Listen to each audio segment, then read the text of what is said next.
Now to the Transport Museum, where they're hosting an exhibition celebrating the contribution of Caribbean people to London's transport network. It tells the story of the workers invited to the capital in the 1950s and how they shaped the city we live in today. Alice Bandukravi went for a look. In post-war London, it was difficult to recruit workers for the buses and tubes. So in 1956, the then London Transport looked to the Caribbean for men and women to keep London moving. And they answered the call. British citizens, they came firstly from Barbados, where the government made an agreement, and then from the wider West Indies. They were jobs that people in London had turned down. Sherelle Cadogan is a driver on the Northern Line.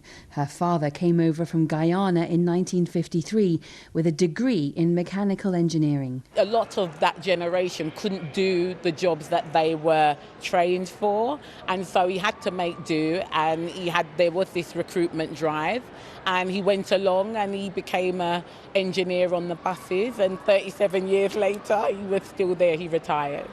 Has your father spoken to you about how hard it must have been to come over in that time? Oh, yeah. My dad is he explains to us what he saw.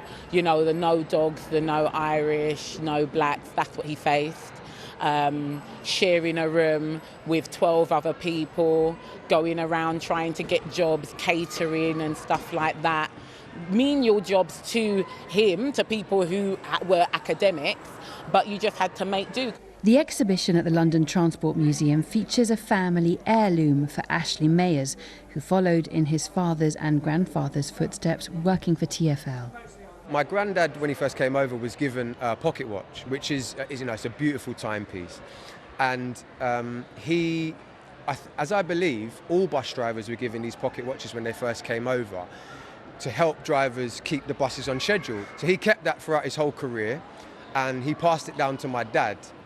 And my dad's kept it, and my dad's now handed it down to me. So it's kind of like a family heirloom, and it's just great to see it on display in the exhibition.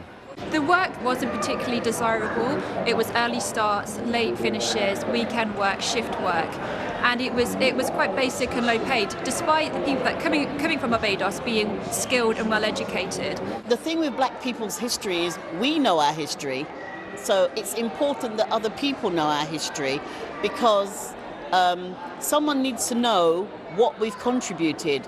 Alice Bandukravi, BBC London.